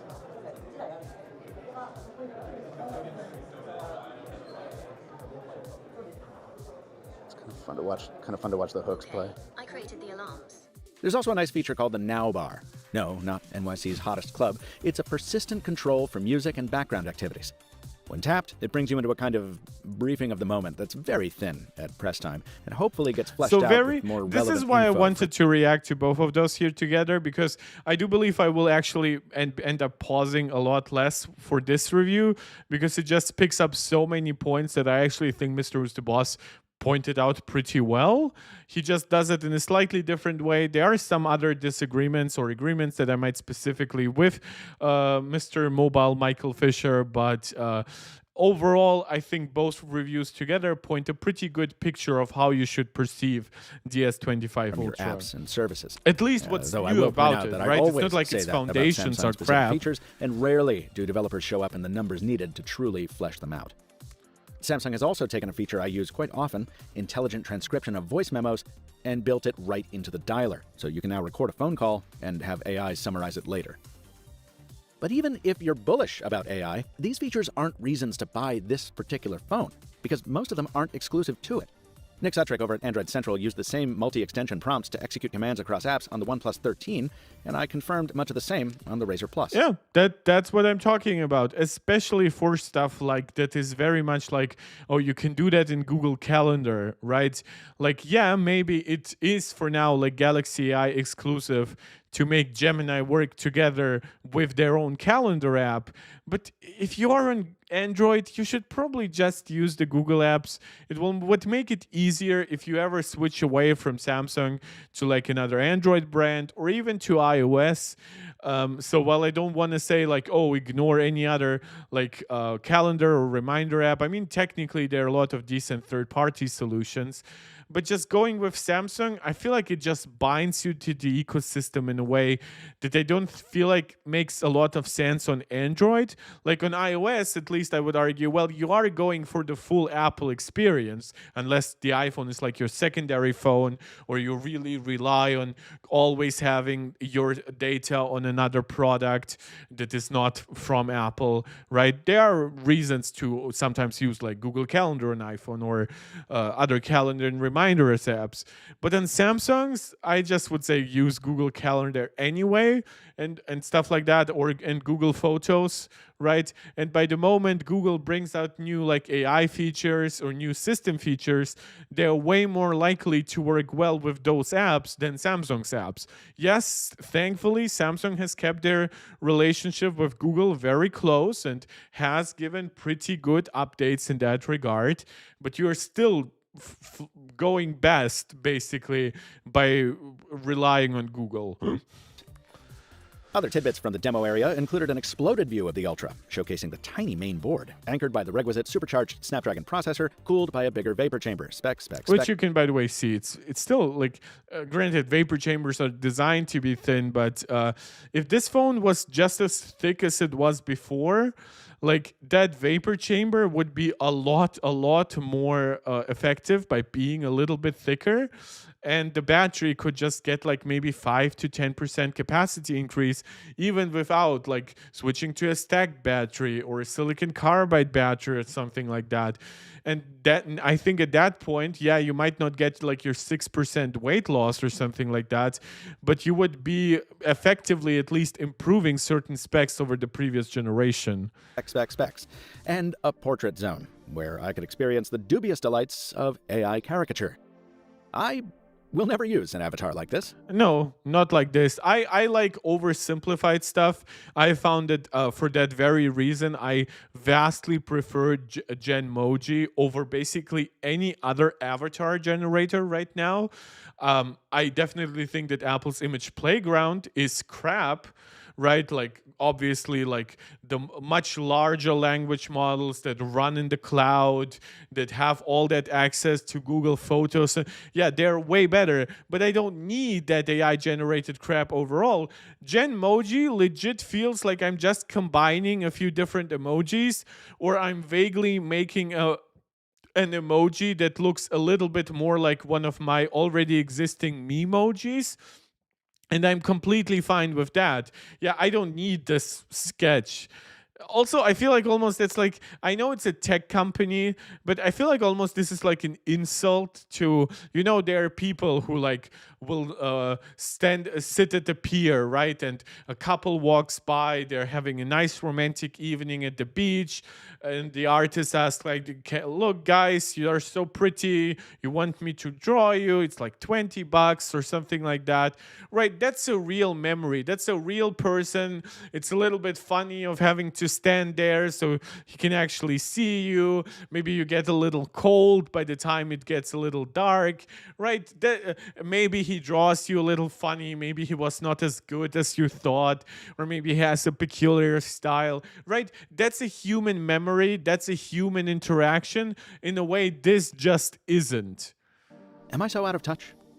No. No, it's the children who are wrong. Yeah, I agree.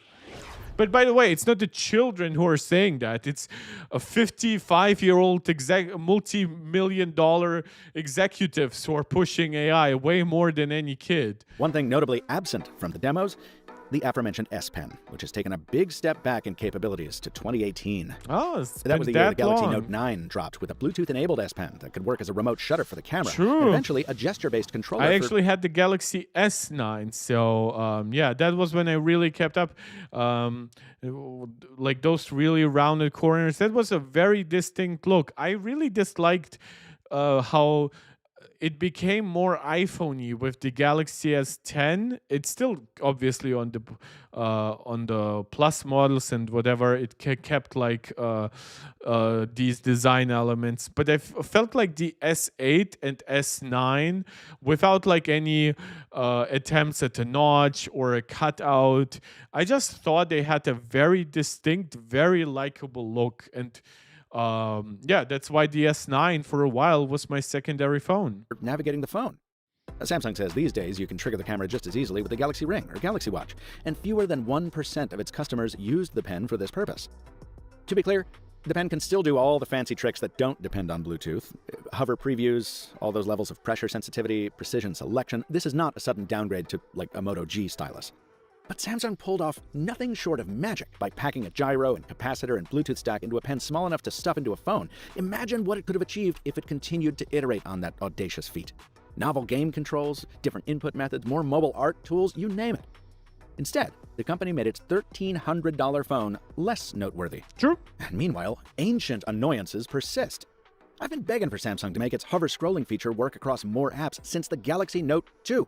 But despite the tight relationship with Google, it still doesn't even work across all stock Android apps. Ooh, yikes. Also gathering dust, DeX, the desktop experience. Yeah, DeX is honestly one of those things where I always disagreed with MrMobile. I think that certain features exist on smartphones, but I honestly believe that whenever you're saying, oh, switch between iPhone and you can choose between iPhone and Samsung or iPhone or Android. And you know, Samsung has like this specific feature like DeX, right? In a pinch, it can work like a desktop environment. And to me, it was always such a feature where I was like, look, I could understand maybe for somebody who wants to build their desktop needs around that, it can be noteworthy. But honestly, for the vast majority of people, it might as well not exist. And in fact, I believe that not even all like... Oh my god, what Galaxies do support DeX? Because I don't think that the smaller models do. Which models support Samsung DeX? So Note 10, 20, Z Fold 3. So it took us a while for the Z Folds to do that. Is it always the entire family of devices, or is it the Pros and the Galaxy S phones? Okay, so it's the cheaper A series where it then would lose out.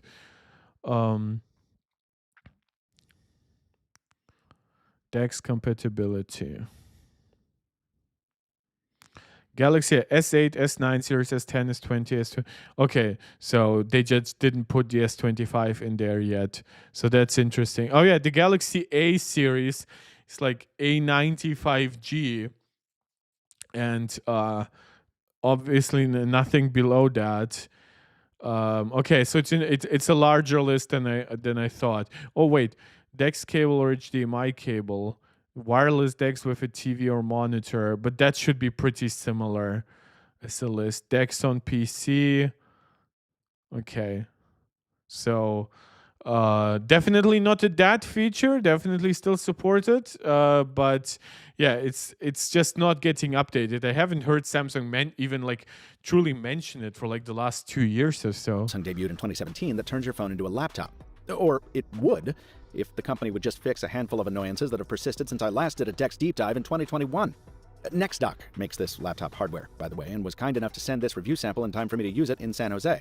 I'll drop a link below. Man, he talks really slow for this to be a 1.3. I can't recommend any DeX solution right now, because it's entirely possible it'll go the way of the fancy S Pen.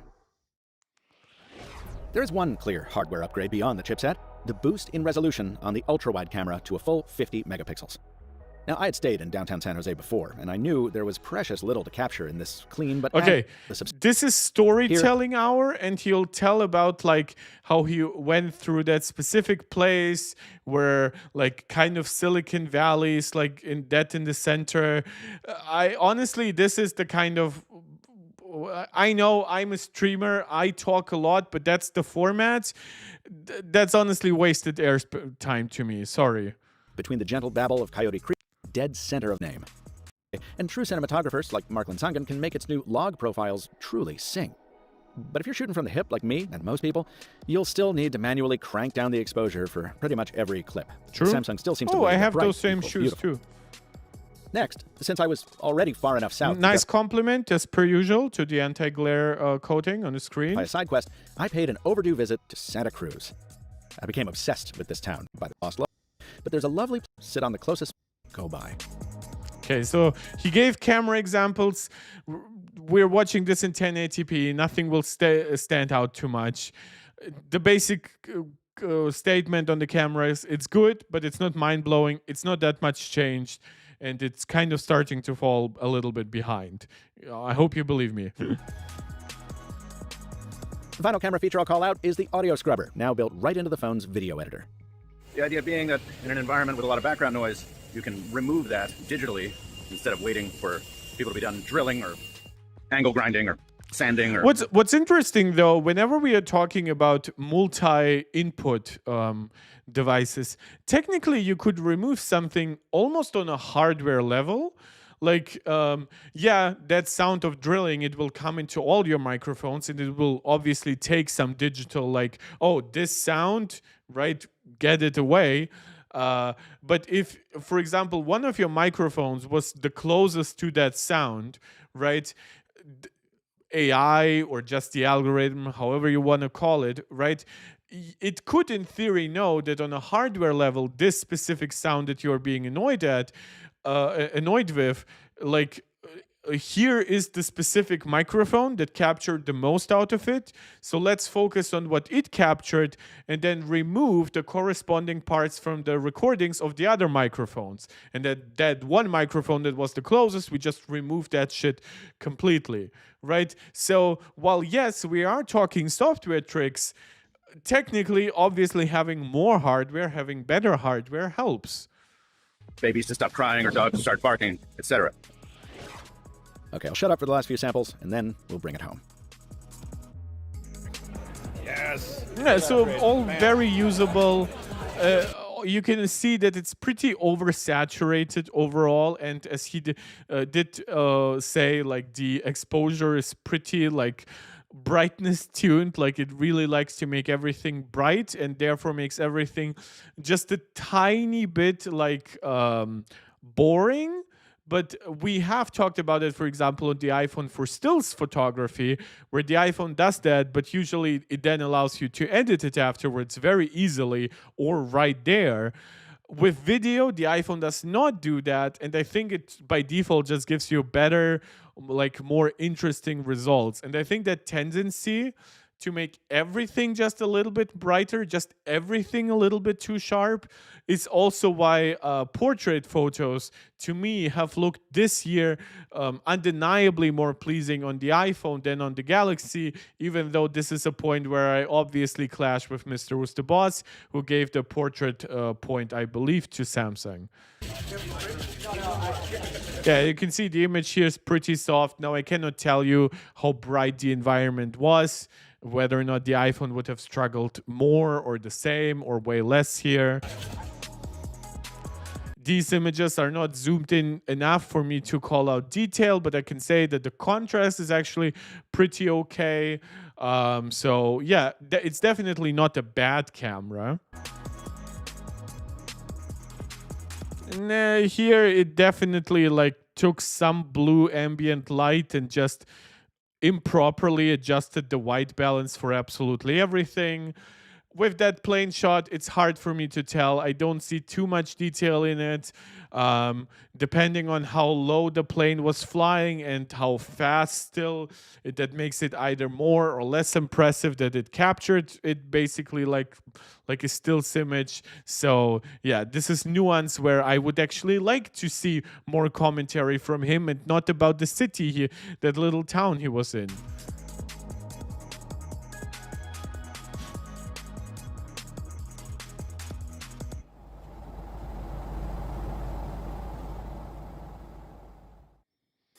My final few days of testing the S25 Ultra back in Brooklyn yielded one nice surprise.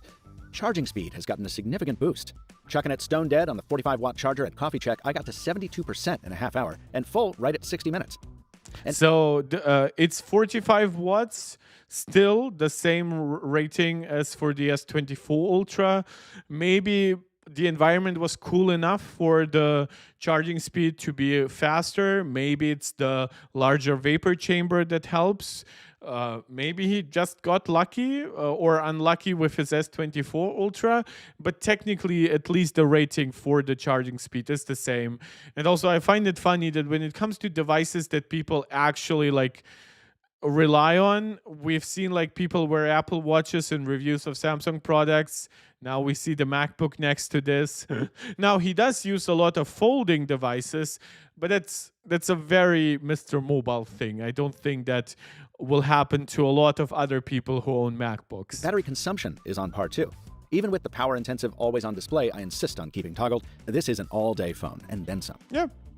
It's a The surprise 1.5 day battery life, the same as it is on the 16 Pro Max. Whether the iPhone 16, the fact that the iPhone 16 Pro Max technically delivers you more battery life and could get you more realistically over 2 days of usage than this phone, in my opinion, does not prevent you from charging both phones overnight.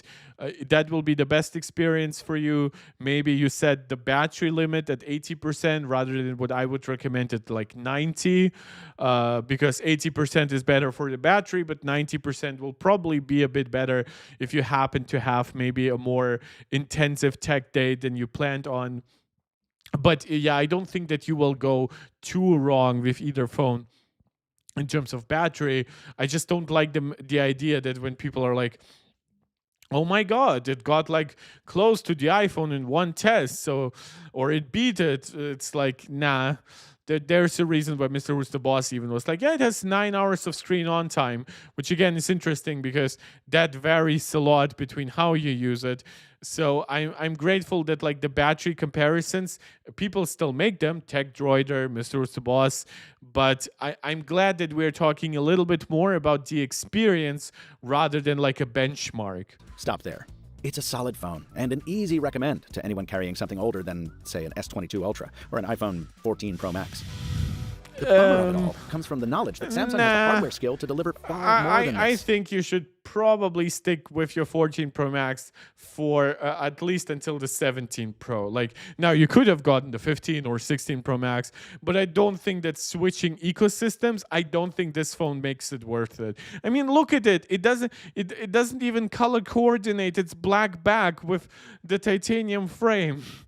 Especially now that its partnership with Google lets it offload much of the software stuff to Android.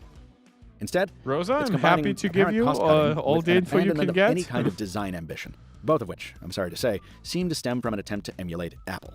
And I don't understand that as a strategy. I mean, if people want an iPhone, they can buy an iPhone. Unfortunately, though, that's not true. There's the reason why the Chinese phones are becoming progressively more, like, are taking away market share from Apple in China by copying iPhone.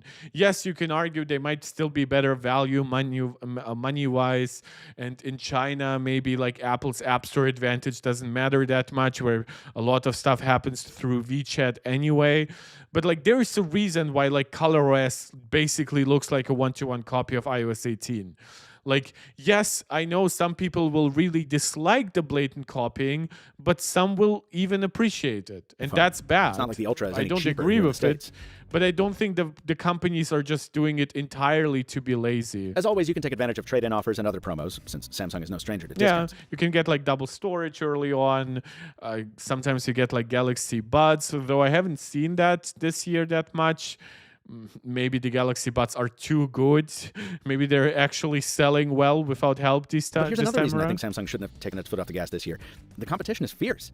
That OnePlus 13 from late last year really impressed almost. Nobody cares. I honestly have to say, I have never seen people care less about the OnePlus devices. Like, yes, I actually wouldn't like poo-poo it, but the moment OnePlus got closer to $1,000, people were just like, you know what? If it's $1,000, so even if it's 900, at that point, to me, it's basically the same as a $1,300 Samsung or like a $1,500 iPhone. Or what? The OnePlus costs $900 while the latest iPhone costs $1,200? Yeah, you got to be insane, right? That's how people react. Almost everyone, and it's $400 cheaper. Yeah, but that makes it still $900, close to $1,000. And if you want to stay with Samsung, the company's flip. Nope. Look at how cheap this looks in comparison. That plastic border, that like uneven thingy around the hinge. You get a smaller battery, a worse screen. You get like fewer cameras, worse battery life. You get the crease that will become worse over time. You spent $1,000 for it to get a worse experience in every way. Here you're paying $1,800 for at least an experience that has some unique advantages, but this is just crap. And even like the Z Flip is not even remotely like the best flip device anymore. 6 and Fold 6 aren't the flashiest foldables, but they certainly provide more utility and fun than this workhorse. And even like look at the examples, how you're interacting with it. Right, you have like this 21:9 aspect ratio of having your screen, the touchpad down below. Now you're using it's like some mini netbook, and you're scrolling through it with like the worst aspect ratio to experience a website like 9 to 5 Google. Like, Jesus, that's not even a good example of foldables. No wonder people don't want them. But they certainly provide more utility and fun than this workhorse. What is fun about it? That's still your calendar. That's still your lock screen. You can do all this shit on the Galaxy. It has a better always-on display. Yeah, it's not a cramped always-on display on one half of your product, but those are actually not very good points. I mean, there are some advantages to foldables, like using the back camera as your selfie camera, but now, unfortunately, you end up with your main camera actually being worse than on the Ultra devices. And even, again, this screen is like pretty outdated by the standards of like Motorola now. Ugh, yikes. I just don't share his enthusiasm for foldables, at least not in the current stage. Here's hoping we soon see a return of the brand that mainstreamed. Wait, what did you it doesn't really matter, but he didn't even show like the best looking foldables. Those categories. The company teased a trifold on stage. Oh, that was just the Samsungs. I'm sorry. Yeah, I thought like, where are the Motorola's with the full screen? And I eagerly await its arrival. No, this is also my problem, though. There are literally other products here, right? Like, what about the glasses? Wouldn't you be more excited about something that actually changes, like, the entire form factor, the entire concept? Like Android XR, sure, that would be more something for the home rather than for the outside. But given how expensive and how easy to break these trifold devices most likely will be, you might as well just only be using them at home anyway. So I just feel like there's so much more to be excited about than just like, oh, it's a fold that folds one time more. Because that Samsung, the Samsung that pushes the envelope, is the Samsung I miss. And more importantly, I think the Samsung the industry needs. Yeah, overall, though I don't think that foldables are where one Samsung to push the envelope. I would like Samsung to at least have like the latest Samsung screen inside the latest Samsung Ultra flagship. I used to think VPNs were only for people. Okay, so Surfshark ads. So we are ending the same way as we did on the MrMobile video. So guys, I think I've given you a pretty comprehensive impression here of the S25 Ultra with those two reviews. I think they were similar enough, but also had some slightly different talking points depending on what each reviewer prioritizes. I think they were like just logically internally consistent, which sometimes they aren't. Like sometimes they will like praise a device but then like have a weird negative conclusion in the end, or they'll just have downside after downside after downside, but then still say, you know what, maybe it is all right for you, you know, just to stay neutral. Even though as a reviewer, yes, Of course, to some people, the device might still be worth the trade-offs. Like that's what we always talk about with the foldables. But I just sometimes feel like people just try to stay neutral a little bit too much. Like, for example, the current iPhone SE, right? I would recommend that to absolutely no one. Not only because there's a new SE coming out, but I think it has an outdated form factor, an outdated display. At this point, an outdated chip, though it's not bad, at least for what it is. It has terrible battery life in comparison to what you could get at any price point. Some might say, well, but my grandma, she needs like the home button. I'm like, believe me, unless your grandma actually has motoric issues, which wouldn't even make sense too much, because at that point she wouldn't even scroll through the interface too much. I promise you she'll be able to deal with the navigation bar, and she'll be infinitely happy to have a phone with a far bigger screen, so that you can actually make the text bigger and more legible there. And she will be happy about longer battery life, so she doesn't feel like she's breaking her phone half the time, that after like a few like an hour of usage she immediately needs to like connect it to the charger. I promise you the iPhone SE is not worth it anymore, right? And I feel like sometimes there are weird conclusions in reviews like that. These two reviews were absolutely fine. I think they were critical where it was deserved. I think they gave praise where it was deserved. So I just really wanted to react to that. Let me briefly look if MKBHD maybe surprised me. No, thankfully has not. Let's see if maybe Tech Droider has like their battery life test. Fake iPhone 16 Pro Max with camera control, OMG. Nope, doesn't look like it. So let us briefly check all our regular sources, if maybe there's anything new to cover. So the same story I alluded to in the beginning, check it out. So there doesn't seem to be like I thought maybe like the iOS 18.4 beta would have dropped by now or something like that. Yeah, but nothing surprising here. So I'll see what we'll collect in terms of news and rumors for my next stream. As I said, I'll probably not be streaming until Sunday or Monday. But as always, I'll let you know at least half an hour before the stream starts. Hopefully a little bit sooner than that.